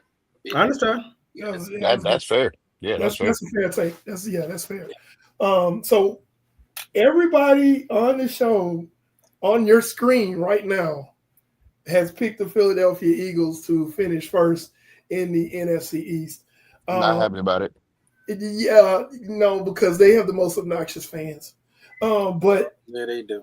And you got to call a spade a spade. They are Howie Roseman knows how to put a team together. He has put together an incredible team.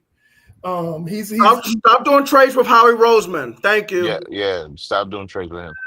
So do what? Stop doing trades with Howie Roseman. Yeah, people need to stop trading because and when I say this, I'm going back to Malcolm Jenkins getting traded to the Eagles, and I'm talking about Darren Sproles getting traded to the Eagles, going all the way back to that point. He's done this for years. Going back to that point, stop making trades with Howie Roseman. If he calls, don't even pick up the phone. Where's the reason why they have all those young hotshot DBs? Exactly. He does Jedi mind trick. I swear. You got to give him his props. He does an amazing job. But I hate to admit it, but we tell the truth on Just a Fan podcast. So I think he has 16 draft picks next year.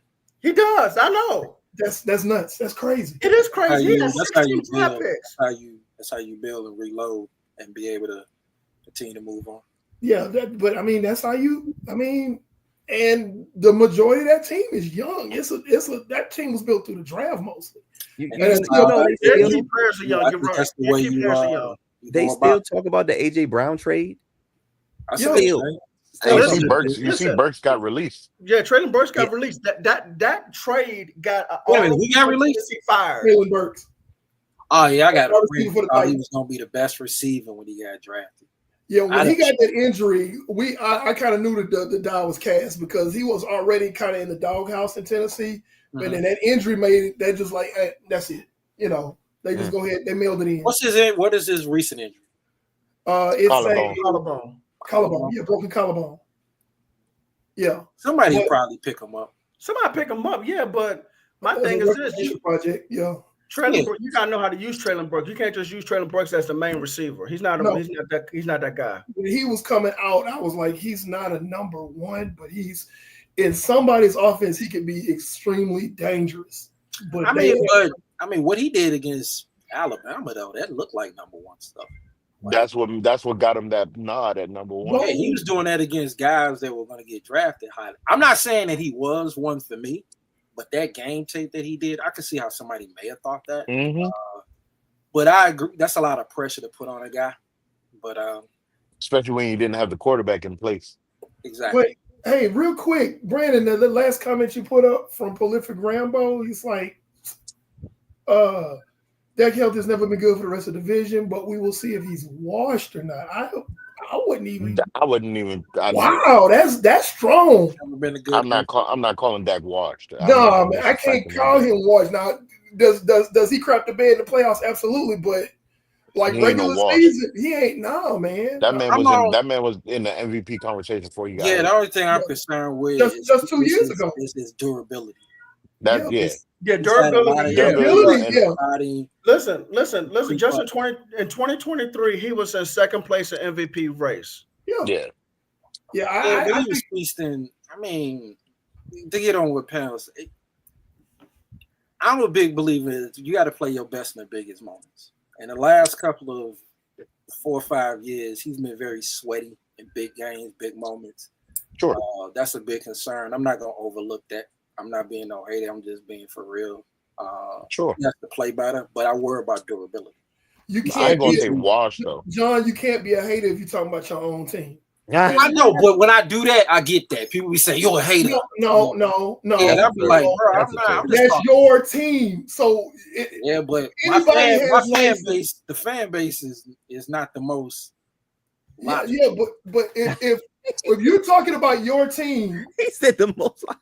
You had a right to go hard on your team. Bro, they insane. One way or another.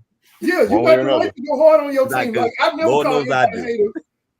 I would never call anybody a hater that you already know, Cravante. I appreciate that. Yeah, I'm concerned more about the injuries. This looks like potentially Romo 2015. Ooh. Don't say that. Don't say that. That's a fair take. When you're having injuries that are non-football contact, that's a fair take. You have to look at that, man. That's just. I don't overlook that stuff. I mean, it goes back to the injury he had in New England that year where he threw CD the winning touchdown. He had an injury there. We never knew what it was, but it was lower extremity. He had the broken foot. That's not on him, but it's still reality. Then you had last year. You tore meat off your hamstring. Was it throwing the ball or running? We still don't know. You can't overlook that. And then he's on the wrong side of the 30 conversation. That's true. That's true. You don't suddenly heal it up better when you hit that 30 mark, man. There's a reason they traded for Joe Milton. And that's a reason why they should be playing him as many snaps as possible. I heard Dak wanted Joe Milton in Dallas. Regardless, it wouldn't matter to me whether he wanted him or not. If I was running the team, I'm bringing in a durable quarterback. Oh, no, of course. You have to. So that's the only reason why I'm flexed with the 2-3 thing.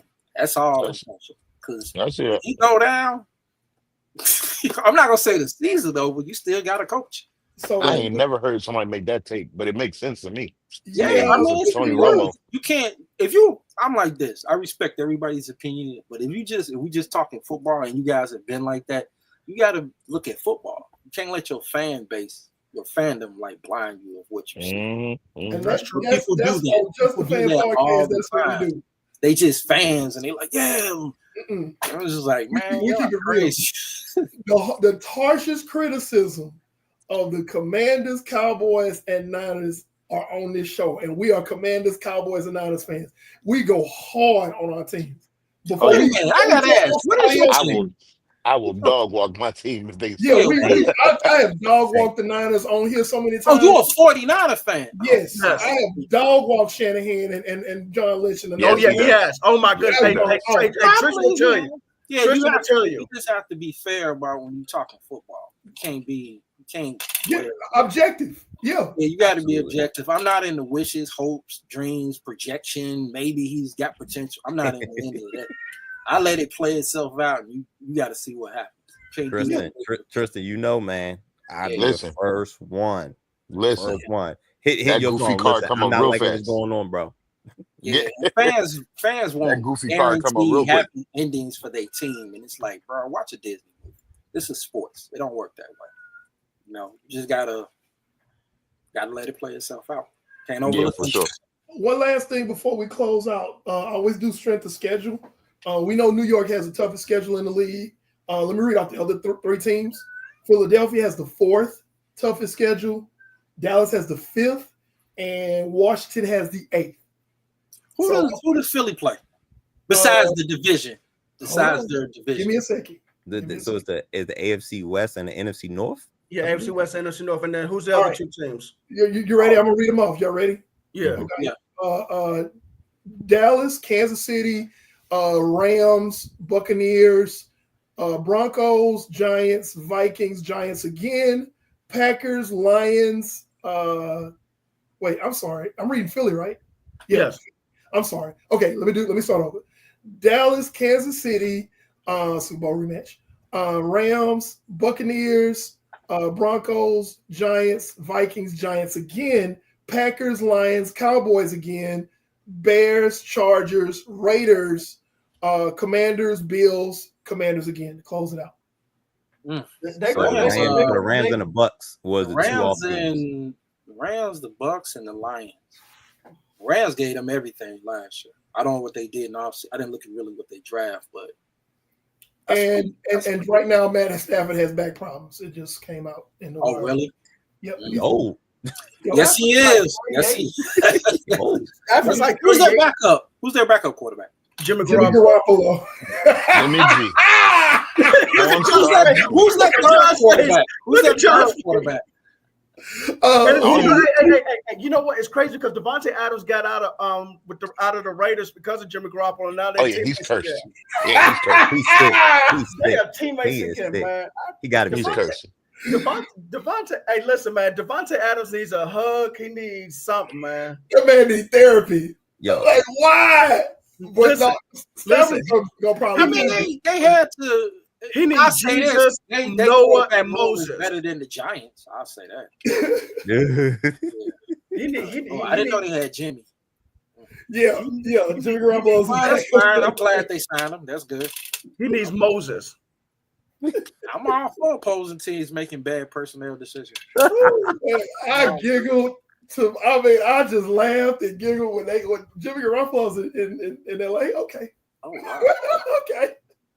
That's what they relying on to be the backup. Come on, man. He's won games. If he's just your backup, like if you're playing him for 2 games, that's fine. You just don't want him to be your starter. Like that's a disaster. He's 1 hit away. They better hold that back issue ain't bad. Devontae Adams will rub Matt Stafford's back to make sure that don't happen. A long time. My man go be like, you need me to call Deshaun Watson to get his connection? You good? What you need? You good? What you need, man? Wow. Whatever you need, Matt. Jimmy comes in. I can help. No, you stay out of this. Oh my God. Hey, Tristan. Oh God. Hey, Tristan, man. Hey, Tristan, I'm about to mute you, man. Hey, whatever it takes. Whatever it takes. Deshaun Watson, Justin Tucker, call all the connects, I guess. I don't know. Call all the connects. Robert Kraft, call all the connects. Oh my God. How did we get here? Whatever it takes. How did we How get did we here? get here? How did we get here? I don't know how we got here. Oh, we went from Jimmy Garoppolo to talking about. Okay, all right. Brandon, take us home. And if anybody can get the connects, it's Jimmy. Oh, God. Y'all remember that's who right. he dated. That's right. Hey, Remember who he dated. Eric. What's Jimmy Garoppolo's nickname? 4-star Jimmy. 4-star Jimmy, baby. If anybody get the connects, it's Jimmy. Wow. Hey, listen, I need you to come take care of Matt Stafford's back, please. Thank you. That's Oh, it. God. They be there in 15 minutes Yeah, from wherever Matt's- they at. yeah, You gonna Matt's make him sign an really NDA or something? Hey, listen. Hey, Oh, listen. God. Hey, listen. Hey, listen. With the Diddy oil and everything. Oh, yes. I'm So you didn't took it down. I'm You outta didn't win. That's it. See, I was leaving that alone. No, See, I left that no, alone. no, I man, left, no. I you left got that guys alone. going off And screen. Brandon with it. I left that alone. All right, here Shut we the, go. take us home, Brandon. Take us home. All right, so ladies and gentlemen, boys and girls, children of all ages, okay? We have completed our 8 weeks division by division talk. We appreciate all of our guests that has been on, including John and Cavante tonight. Thank you, gentlemen, for joining us. We do this every year. This was our third year doing it. So expect us to do this kind of show again next year during the off Yeah, season. like, subscribe to these fellas. They are very, very football knowledge. Thank you. Appreciate that. These are my guys. Absolutely. Tristan, you already know how far back Oh, we you go, already man. know. Yes, sir. I love listening to y'all. It's crazy because I was actually a part of the craziness early, and I was like, oh my gosh, I'm here this time. This is crazy. but it was all good. It's all love. For sure. I just want to plug the Flex Yeah, Zone go podcast. plug in. So we do content every day, just about every day. You're a big wrestling fan, sports fan, of entertainment fan, check us out. We got something pretty much every day. We actually have our flagship podcast tonight, so I'm gonna get off with y'all and jump on ours. So every Monday night around 10:30, 11 o'clock, we all get together and chop it up. I'm surrounded by Ravens fans, so y'all could imagine. I'm the lone Commanders fan, doing my best to hold it down, but it's a good time. So check us out. It's called the Flex Zone on YouTube. The Flex Zone podcast. Okay, all right. All right, thanks for the plug and thanks for the plug. So we are live on YouTube, Facebook, and Twitch. You can follow us on IG, TikTok, Twitter, and Facebook. Okay. Again, thanks, gentlemen, for joining us. Steve had a rollout, but always glad to have him on the show when he's available. Tris TV, the future first ballot Hall of Famer quarterback that run the show. Panel 316, the good guy with the black hat right next to me. Coach Williams, the NFL Encyclopedia, the Wildcat quarterback that runs the whole show. Good night, ladies and gentlemen. Peace out. See y'all next Monday. Deuces. Take care of that back.